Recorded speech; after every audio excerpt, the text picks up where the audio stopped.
It's nearly showtime! Let's go rendezvous with the others. You know the place.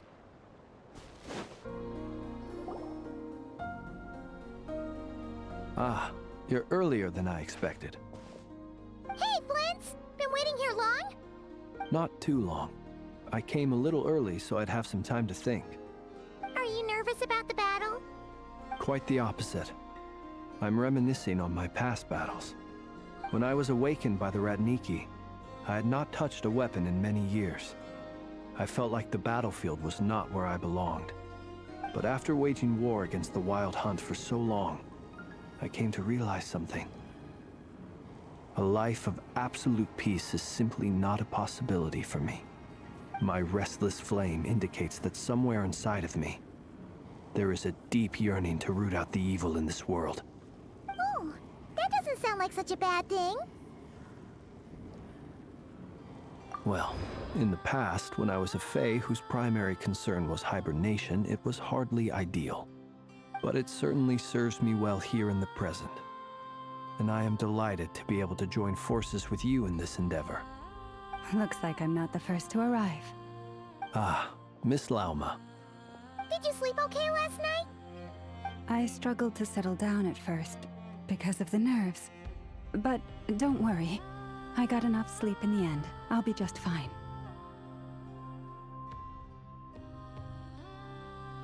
Please, I'm just doing my part. Never! Over here!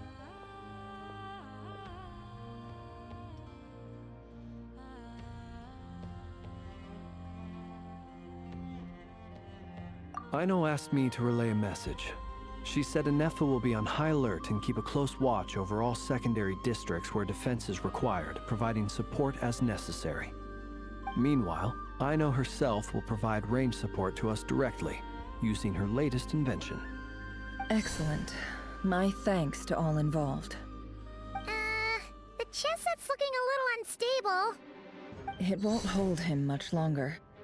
We should be prepared to engage at a moment's notice. No sense sitting around waiting. Let's make the first move while we still have the option. I agree. Paimon, find a safe hiding place. Got it! Be careful, Traveler! I will.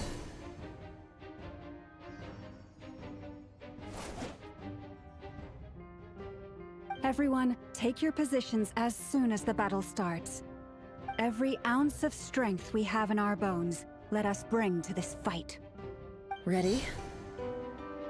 Let's go. I've seen all your futile ploys before. You have become the authors of your own demise. I wouldn't be so sure about that.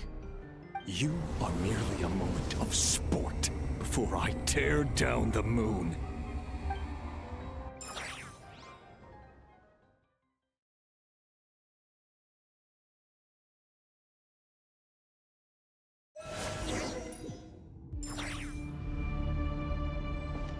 Stay on your toes. Yep, you too. Let me help you guys. Moonlight! Moonlight betrays you! Time to come clean. Move! Be silent. Observe. No more. Go! For the everlasting forest. Moonlight! Hunt him down! Seek within. Can't hide the truth. Let's see what you're made of. Let's see what you're made of. It began with the moon, and so shall it end. The moon will protect you.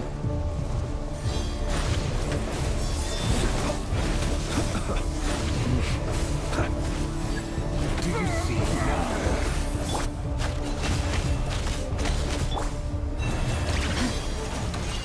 From here, when will it be as you foretold? Can't hide the truth. Leave this place.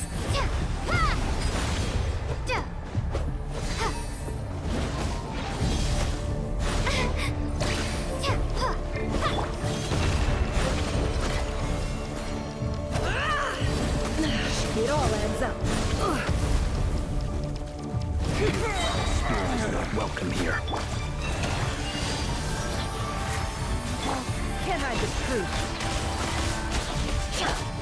Ha! Bombs away! No more lies. The mystery unravels. Time to come clean. Moonlight Can't hide the betrays truth.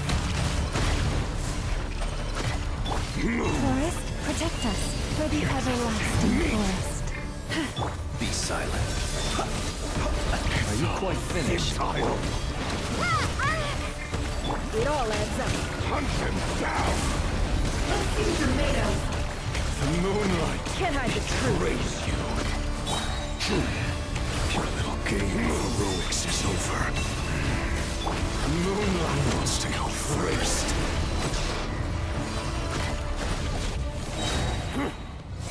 Now, get out of my sight! No! We've been separated. Take. You okay? Never! Where are the others? Stuck outside the barrier. I guess he really doesn't like us. Destroyed. Reborn.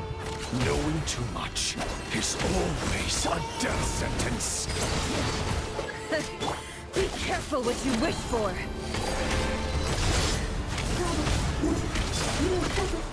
Laura! Can you hear me? Silence. Voices are loud, but at least I know they're still there. I need to focus. Stick to the plan. Remember my most important task. Just stalling him. If I can stall him for long enough, the moment will come.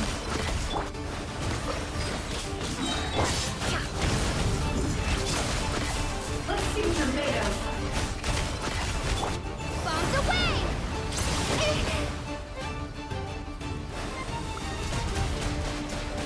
Water jet! Seek within.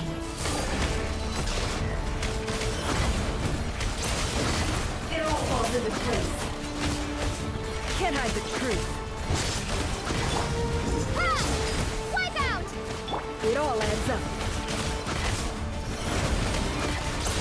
It all falls into place. Can't hide the truth. The deception ends here. It all adds up.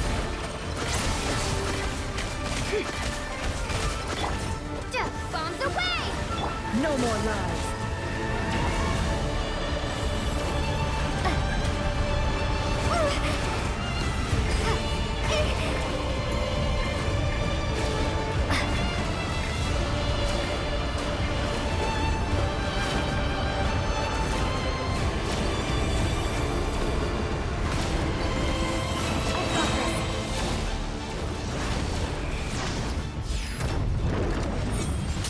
The shield's broken.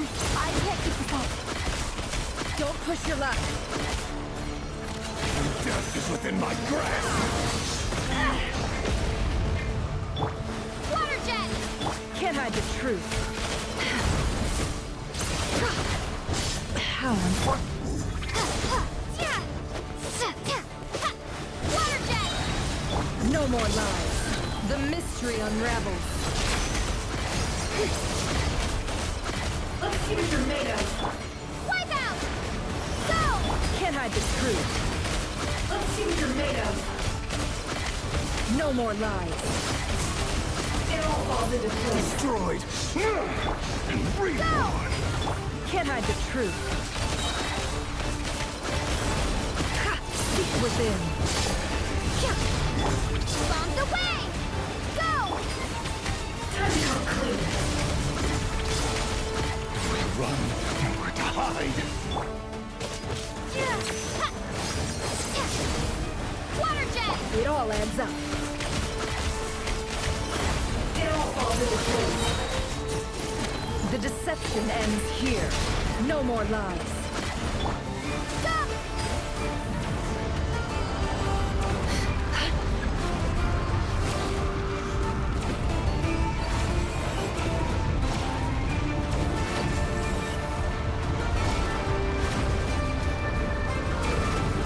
Curses. There's no other way.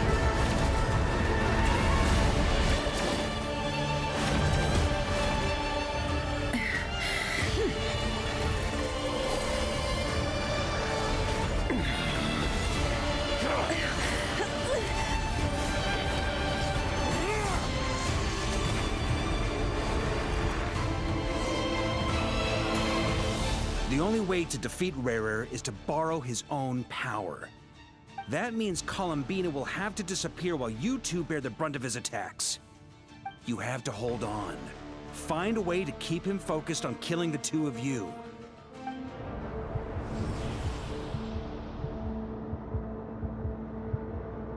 Never! Your eyes are bleeding. Soon you will be powerless to resist. And then, I will reduce you to dust. But that dust will plague your memories. Come on, keep holding on. Any other tricks up your sleeve? Let's see them. As entertaining as they are, you've backed yourself into a corner. You don't fool me. I see your fear clear as day. I have to stoke his rage. Make him unleash everything. You fear what you could never defeat.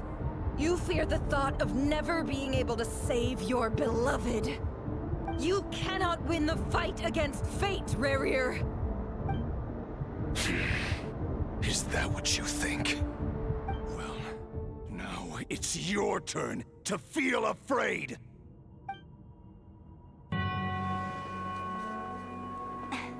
You fear the sound of your own name? Is it us you hate? Or is it what you've become? Let's see what becomes of you!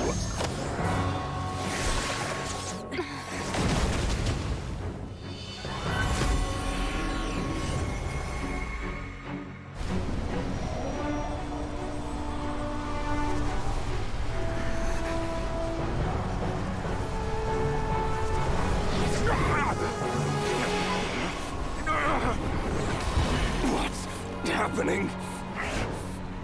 That power. I've seen it before.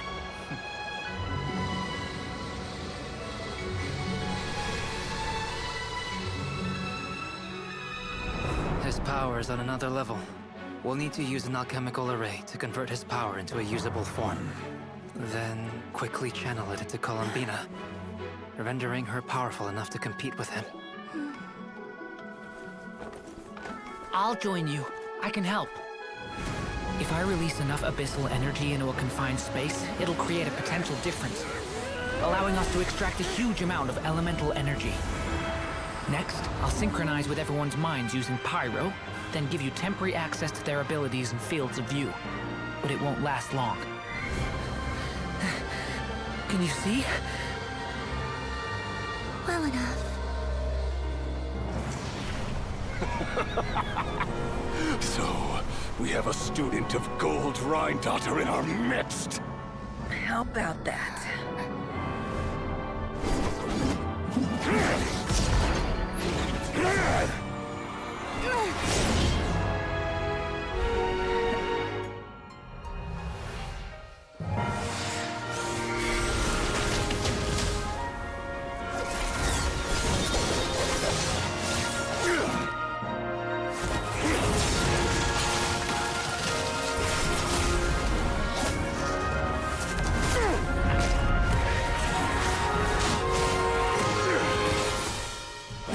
You use my own power against me? Just like how you stole Kuvaki. Look familiar?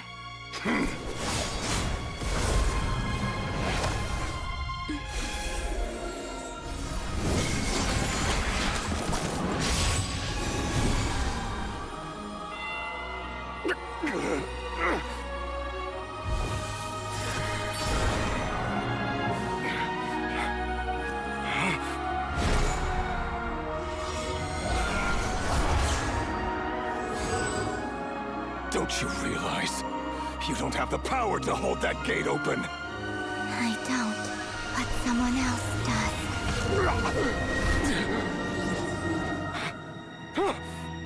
Goodbye, Rarir.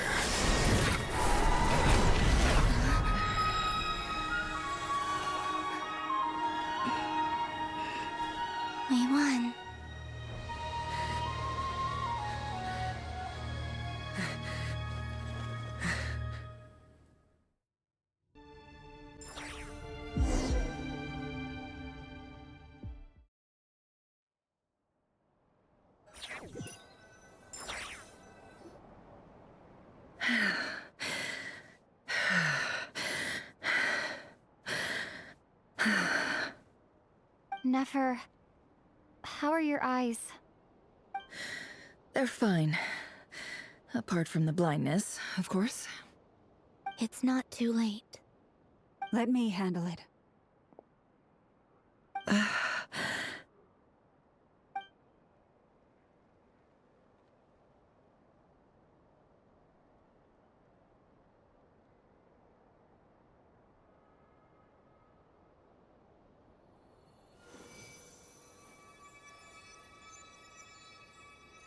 Miss Nefer, it's not like you to lose your composure.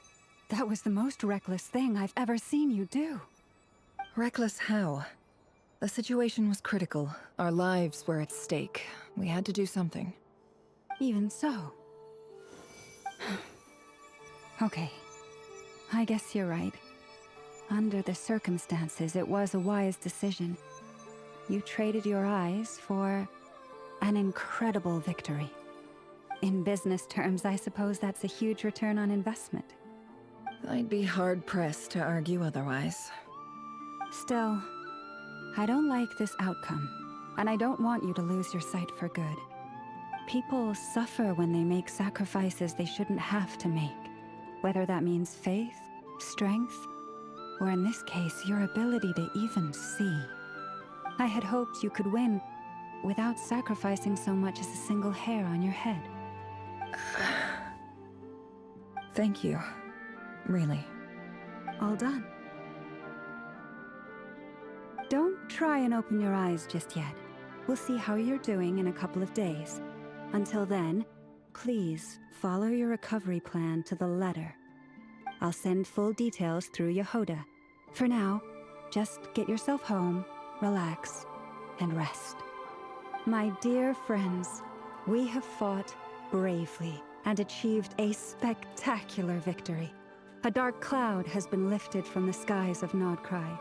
All in this land will be grateful for what you have done. The moon will remember this day. Thank you both.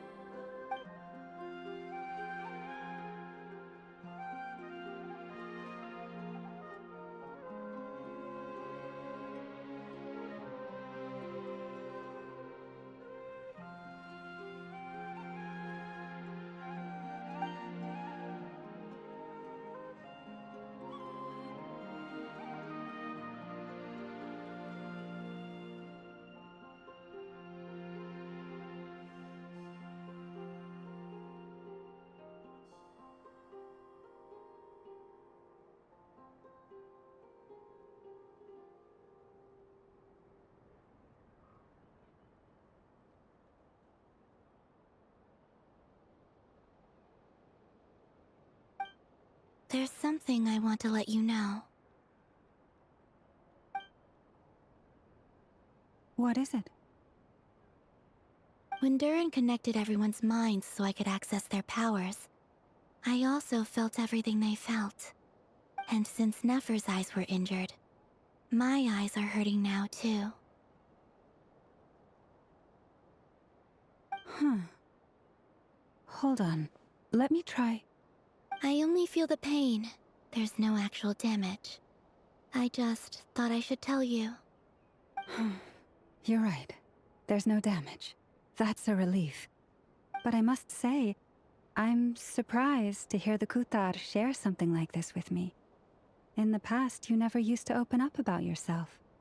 Things are a little different now from how they were. I'm learning to share how I truly feel with my friends. Friends? You have no idea how glad I am to hear that.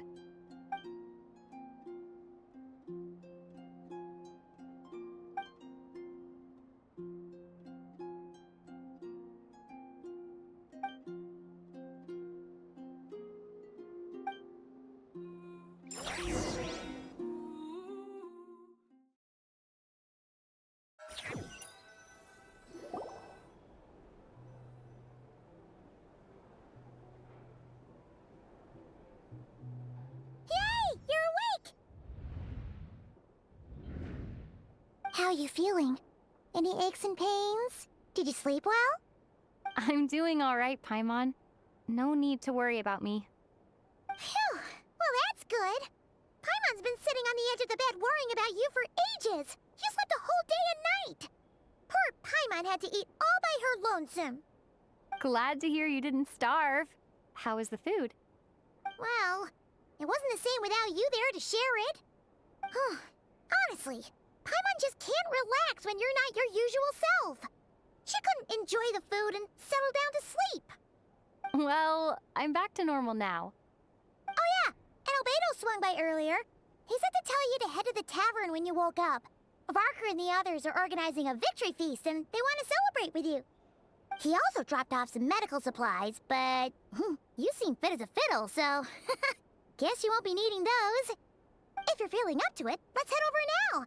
Wouldn't want to keep them waiting.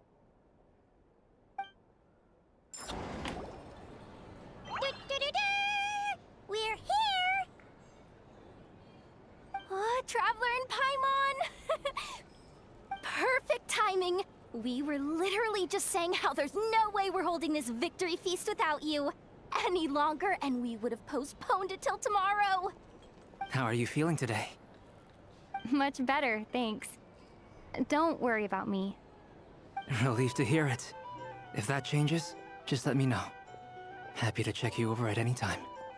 Yep, we're here for you. Anything you need, just let us know. Oh wait, where's Nefer? How are her eyes doing? Nefer's right over there. I'm sure she'd love to catch up with you.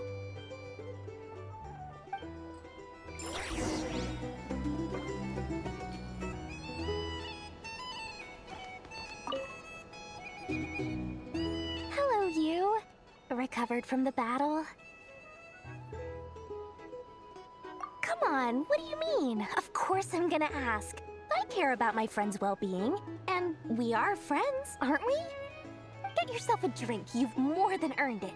In fact, today, your drinks are on me. Lord Sangamabe's got you covered. Wow, really? What about Paimon? Has she earned it too? Has she? Please? Well, you haven't been through quite as much as the Traveler, but... what the heck, sure.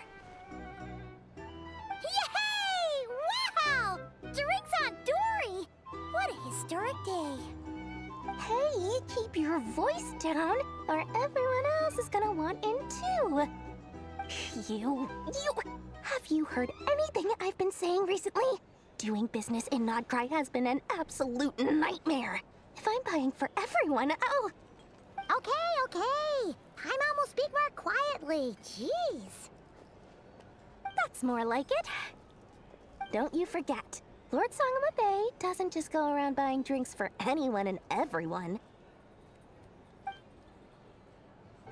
I thought of 1,000 ways to congratulate you, but now you're here, words are failing me.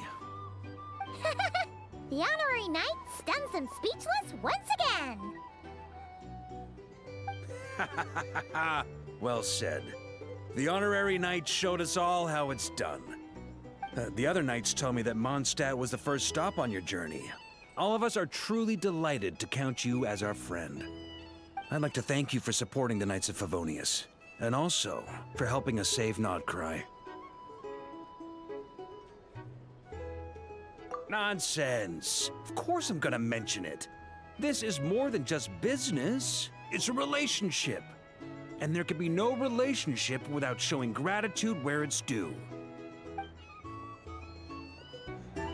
I see you've recovered. You bet. Snoozed her way to a full recovery. Glad to hear it. A healthy body is paramount. Nothing else in life is possible without it. So take it slow. You can't afford an injury. Paimon, too! You really saved the day when you swooped in to open that gateway. I came to accept that although Rerir was my friend in the past, here and now, he was an enemy that must be defeated. Though I will never fully understand what happened between us, I could not let this crisis deepen any further. We fought a very necessary battle, and you played your part admirably. Yeah! And if you ever need to talk, just remember, we're always here. I'll do that.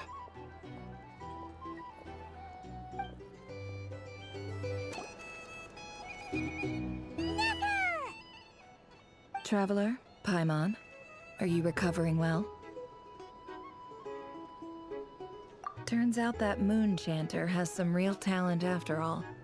My eyes were mostly recovered after just a couple days' rest. I can actually open them again now. Yeah, but you gotta be careful. Lauma says not to strain your eyes while they're still healing. Yes, thank you. I'm well aware. Yehoda, could I borrow you for a moment? I could do with an extra pair of hands. Oh, sure. Coming. Did you hear that? I gotta go help Lauma for a second. You guys chat among yourselves. I'll grab us some drinks on the way back. Paimon, you still like 'em sweet? You bet! Make it extra sweet, because Paimon's earned it. Sure thing.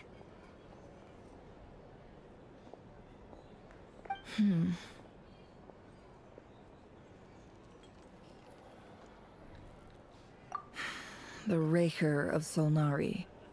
Kind of a snake, don't you think? No, definitely a snake. A poisonous one who spewed his venomous hatred everywhere. Anyone who seeks revenge out of hatred for other people has become a snake. That's something my dad used to say.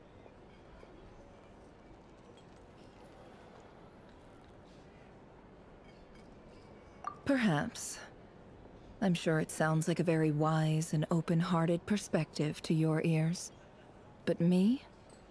I think hatred is a perfectly justifiable emotion. What else is left when everything you depended on in life gets stripped away? Something's gotta fuel that drive to keep on living.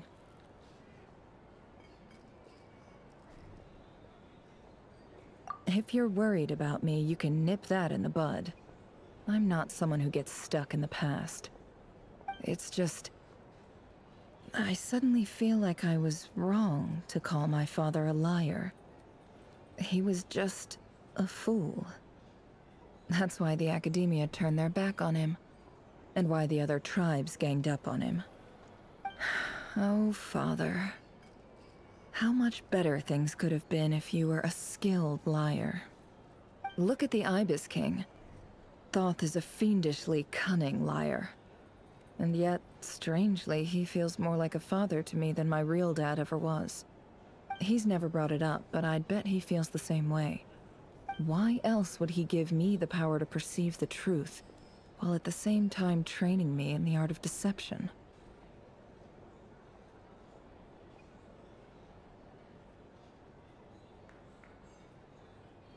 Well, King Deshret banished him to Aru, which is essentially a prison, and posed 3 questions to him.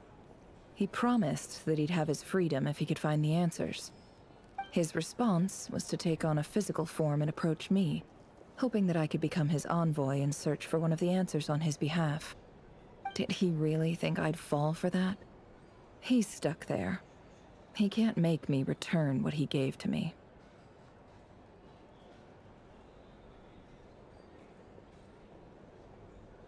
So that's enough for you to decide he's nice, is it? He's a prisoner, and he was scared. So he decided to perform some good deeds to win people's approval. He lives in fear because he's a deceiver. How is Rerir any different? You can't work as a spy your whole life and expect a happy ending. It's preposterous. Yet I can't say I don't understand it. Liars live in the darkness of their own making, but it's still human nature to want to go on living. They say that a liar's soul is the most worthless thing in the world. What do you think? Oh, really? Well, it takes a very kind person to find compassion even for liars. If you ask me, the soul of a liar really is worth nothing. Because all they care about is themselves. For example, when something good falls into my lap, I don't go sharing the news around. Stops other people trying to steal it from me.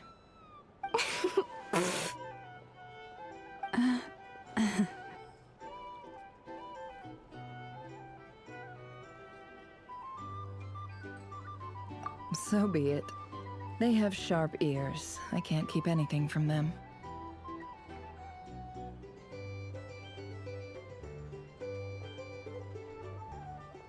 Oh, is that what it looks like?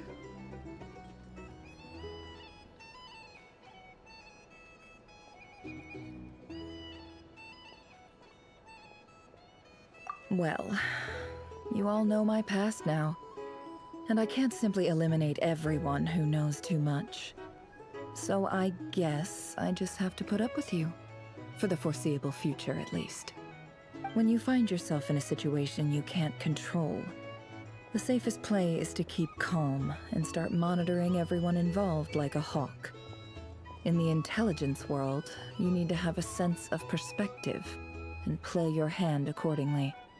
If you understand what's at stake, please ensure my secret is safe with you. I trust you'll respect my wishes as a friend. But don't forget, I will also be watching you like a hawk. Very good. Oh, wait! Now that the panic's over and we've all calmed down, Paimon suddenly remembered something. After all that build-up, our mystery ally never showed up even once!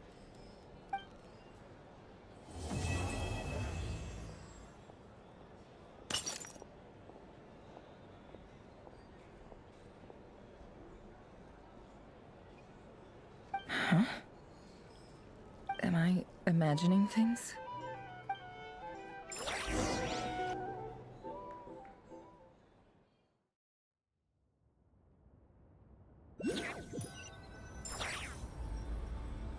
So, that close colleague who stayed behind with you? What's he been up to recently? Don't know, don't care. I get more normal human interaction from hanging out with Bosco too than him. Although, now you mention it, he hasn't bothered me in a while. I wonder if... If he's disappeared without a trace, it's the biggest gift he ever gave to the world. But I somehow doubt that's what's going on. He won't lie low forever. So we'd better stay on guard.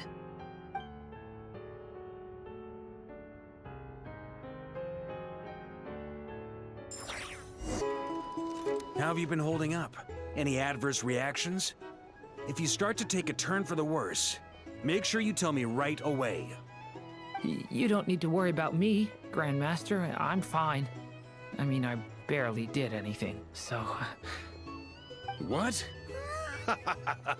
You're too humble, young man.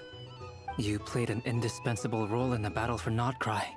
We can't thank you enough for your support. Sometimes, when people praise you, it's because you deserve it. The best thing is to accept it calmly and with grace. It's important to learn how to respond to words of admiration. Let's do a quick demonstration. Albedo, that was an incredible feat of alchemy. The pressure was on, but you worked flawlessly at lightning speed to get the job done. Thank you. I can't take all the credit, though. Durin played a big part in forming the alchemical array. See? Did you catch that? A masterclass in how to take a compliment. Okay, yeah. I did work pretty hard to help prepare for the battle. No point denying that. Hey, you guys!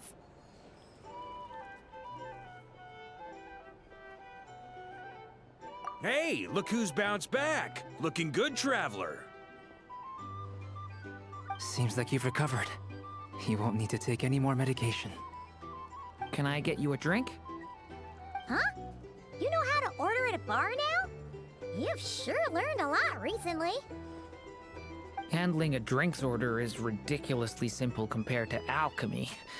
Don't worry, I'll blend into society yet. Paimon believes it. You're clearly a fast learner, just like your brother.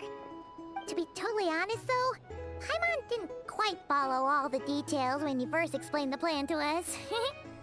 Don't worry, that's completely understandable. Unless you're a student of alchemy, it's hard to grasp the principle and how the process works. To put it in the simplest terms, we saw how our enemy stole the power of Kuvaki. And that gave us the idea of stealing his power to turn it against him. When facing an enemy you have no hope of defeating, it's best not to engage them in battle. So, instead of looking for a way to overpower him, we decided to help Columbina get strong enough to at least stand up to him in a fight. For this to work, we had to analyze his modes of attack, confirm who his main target was, and make sure that he wouldn't go beyond the range of the alchemical array. For added security, we prepared a total of 4 arrays. But to mitigate the impact of the battle, we identified one location in particular as the ideal spot, which is where the confrontation took place. The alchemical array absorbed his abyssal power. Then Durin processed it to render it usable by Columbina. That power enabled her to do what would otherwise have been nigh on impossible. What surprised me was that Dainsleif actually agreed to join us. Given his history with Rarer, he had every right to sit this one out. But we're extremely grateful for the decision he made. It must have been a painful choice to make. But I'm sure that making a decision was far better for him than staying in limbo. Absolutely. He was torn between 2 paths, but in the end, he made his choice and stuck to it resolutely. He doesn't strike me as the sort of person who'd stay trapped in limbo for long. Anyway, however you cut it, everyone gave a stellar performance. And now, it's time to kick back and celebrate.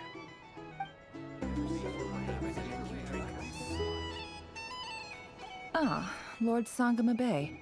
How lovely to see you. I must thank you for the device you provided. It was an enormous help.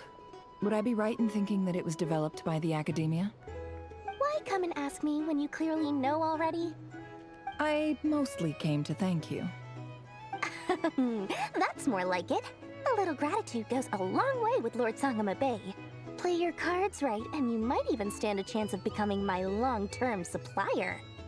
The chance to work with such a kind and charitable investor as yourself would be a great honor for the Curatorium. Huh? Charitable? Who said anything about charity? First time hearing about it. Let's see. The first plot of land you purchased in Krai, your desert interests, and... Stop! What do you think you're doing? Exposing my investment history! It's nothing to hide from. They're all perfectly legitimate investments. And some of the land you purchased was with the intent of building a sanctuary? Yes, I heard about that too. How did you... You're a curious case, Lord Sangama Bay. You don't like people finding out about your good deeds, do you? But I'm afraid no matter how hard you try to keep things under wraps, where there's a will, there's a way. You did it for Sumeru, didn't you?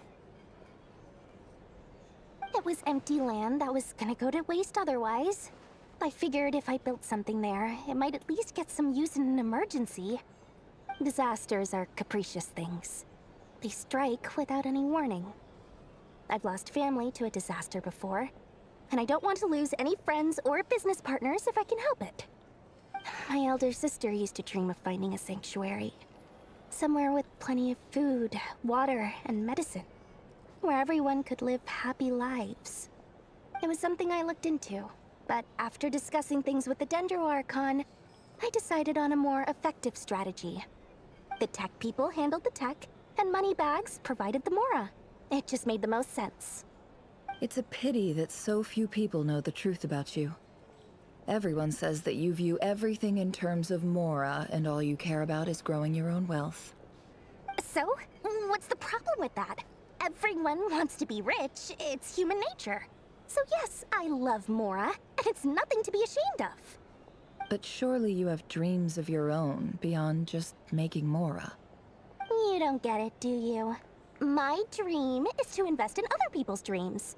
And, you know, make a nice little slice for myself along the way. Just thinking about it makes me happy. That sweet, sweet sound of Mora. Thank you. For the device? And the pendant. Oh, that. I was just returning a favor. Don't worry about it. Seems like we've both been away from home for a very long time. Yeah. So long that I barely remember what my family even looked like. That would be your mother, father, and sister? Yeah, though it's been years since my sister passed away. It's not like I want to forget them, obviously, but memory can be even more ruthless than the most calculating business person. Beyond a certain point, if something isn't helping you, it just gets rid of it. My sister can't help me now.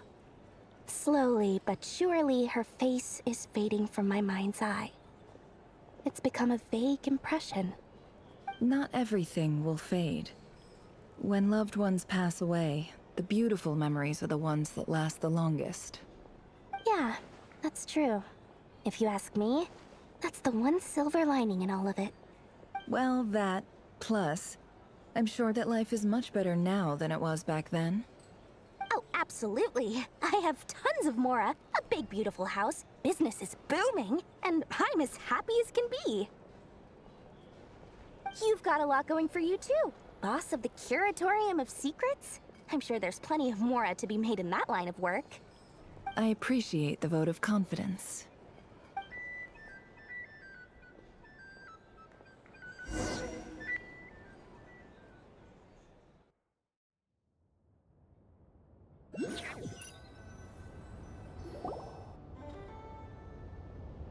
That's the only reason you're here. Yes. I've thought a lot about it. And I've realized that you, me, and Arlecchino should be friends. I think this is very important. So I felt I had to come and tell you. Well, this is a new one. I'm so moved. I can't even hold my teacup. If that's all, you can leave now. Do you not want to be friends with me? Or is it that you prefer being co-workers? What is this, Columbina? Are you deliberately testing my patience threshold? Right now, my politeness module is active. But if you say another word, I swear I'll shut it down. If your politeness module was active, wouldn't you say the word please at some point? Polonia, please see Lady Columbina to the door. Will you still invite me to your next tea party? What? Yes, I think you will. Bye-bye, dear Sandrone.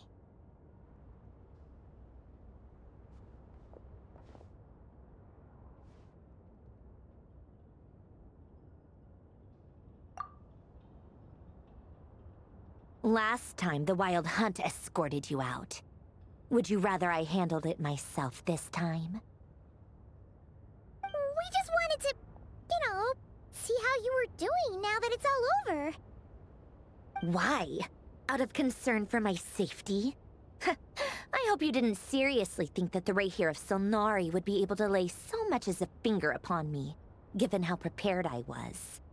Mostly because you kind of helped us out, so we just wanted to check you were okay.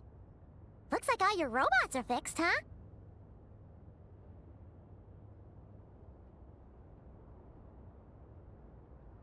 Oh, don't you worry about that. Tea time is already a write-off. The visitor before you managed to kill my appetite. If you're in the mood for tea, go ahead and help yourself. Otherwise, it's going to waste. My coasters are still missing in action, though. Use this notebook instead. Whoa! Pretty hefty notebook. Look at all those calculations. You can ignore those. They're just dumb scribblings. I doodle and write in my free time. Sometimes I remember the distant, dreamlike past. Sometimes I imagine the far-flung future.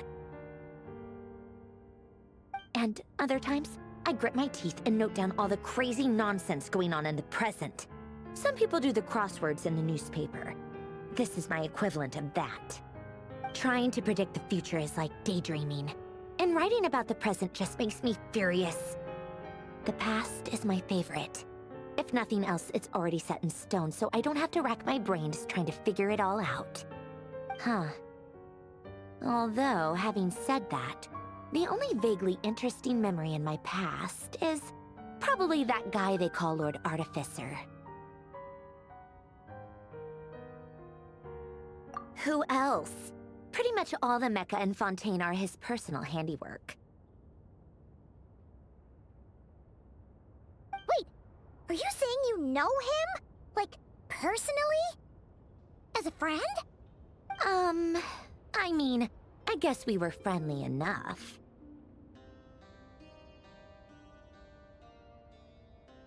Yep. In fact, I'm probably the only normal person left who knew him at all. We used to chat occasionally back when he was still around. Before he passed away, he asked me to destroy all his manuscripts. I honored his request, but I did read through everything first before destroying them. I mean, I couldn't let the genius of Lord Artificer Alain Guillotin disappear like that. Would have been such a waste. So, that's where the formulas in your notebook are from? I just told you, those are my equivalent of crossword puzzles. They're just dumb formulas that I solve for fun when I'm bored. Alain's work was like epic poetry. The formulas in my notebook are just silly little riddles in comparison. Not that there's anything bad about them. I mean, at least, solving those riddles isn't going to hurt anyone.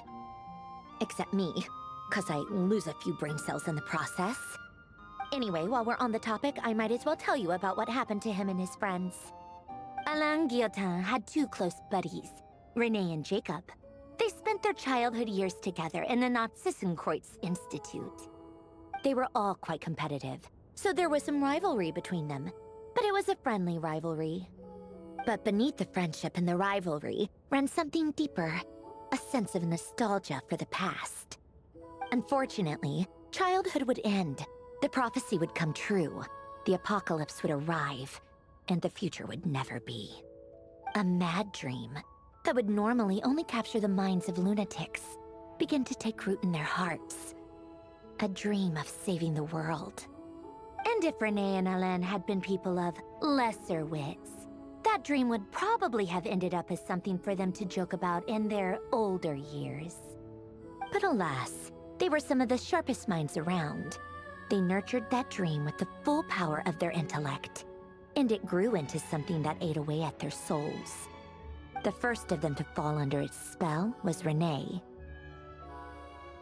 Against Alain's wishes, he persisted in experimenting on a mutual friend of theirs to try and save their life.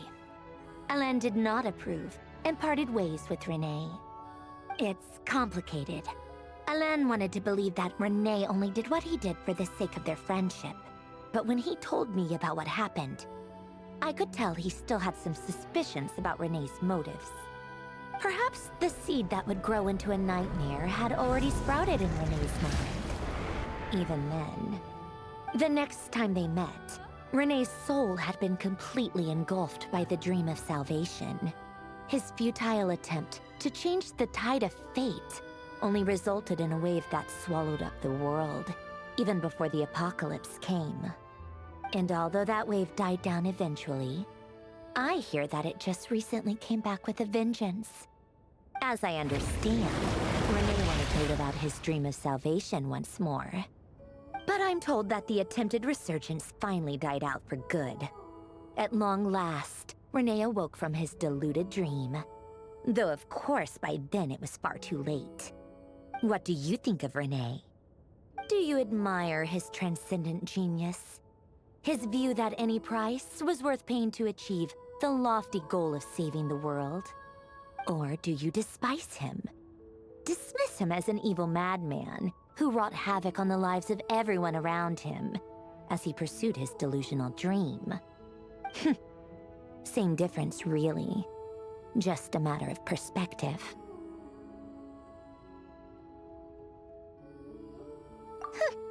Doesn't surprise me. You share one thing in common, after all. You both want to be the savior. The only difference is, your dream came true, And his... well, he wasn't the one who made it come true.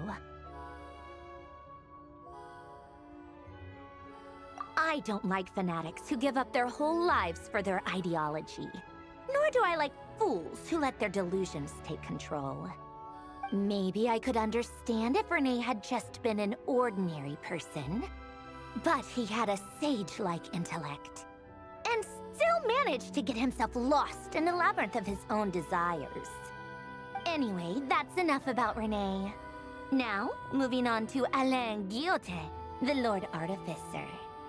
He managed to put a stop to the first storm whipped up by Renee. But after that, Alain lost his friends and family. To his credit, I suppose, the loss of his family and friends was purely a tragic accident. It's not like Alain sacrificed them for his cause or anything. After that, the only thing supporting his work was the same dream that had dragged his closest friend down to the abyss. But although the desire to save Fontaine drove him to found the Fontaine Research Institute, Alain continued to reject any form of transcendental knowledge or power. He was suspicious and fearful of it, having seen the way it had affected his closest friend. I think that formulas and machines derived solely from human intellect were the only thing that gave him a sense of spiritual comfort. Yet Alain's intellect was simply too great. It barely left him space to breathe in his lifetime. Once he realized that the end of his life was approaching, he finally accepted the truth. The Nazissenkreuz Institute needed someone, and a human being, to see its story through to the end. He quit working on his formulas, trading them in for the fairy tales that had played such a formative role in his childhood, but which he barely touched in his adult life. He told me that the director of the Nazissenkreuz Institute used to read those fairy tales to the children as bedtime stories. Apparently, they worked wonders at sending kids off to sleep. I think that all he wanted at that time in his life was to be able to sleep deeply without being plagued by depression. By that point, nothing else really mattered. At the very end, he laid down to rest in the ruins of the former Nazissenkreuz Institute orphanage, while the Fontaine Research Institute he had founded continued tirelessly with its work. Many years after that, tensions over competing dreams would once again cause a rift, this time between members of the Fontaine Research Institute. But the actions of those fools had nothing at all to do with Alain. And that is the story of two people from the Nazissenkreuz Institute who both wanted to save the world. One went all in on his fantasy of salvation without ever looking back, and ended up calmly sinking to the bottom of the deepest sea. The other sought desperately to burn bright in his life, even though he wasn't sure where he was going. I do sometimes wonder, why is it that people like them have such grand hopes of saving the world? Even the grandest tree starts as a tiny seed. So perhaps, for each of them, their mission to save the world began with a very simple desire: to save themselves. They were young children with friends and family who mattered to them, desires to explore the meaning of life, ambitions to have a successful career. They didn't want to see all of that taken away in one fell swoop. Or maybe they just wanted to find something to anchor themselves within the chaos, to stop them getting quietly swept away by the storms of life. But instead, the search for their own salvation took them down the rocky road laid out by fate. Do you think the desire to save oneself is enough of a justification to try and save the world?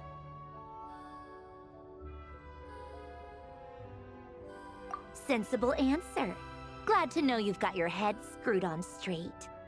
Alain would disagree, though. I asked him the same question back when he was in his prime, putting all of his energy into his work. Yes, it's enough. No elaboration, just a quick, short answer before getting right back to his work. He was always that way. All right, tea time's over. I owe Arlecchino a favor for telling me these stories. I'll have to bring a whole sack of gifts the next time I visit the House of the Hearth. I'm gonna go tinker with Polonia now. You guys can do whatever you want, as long as it doesn't involve interrupting me. Polonia, exit hibernation mode. Begin diagnostics.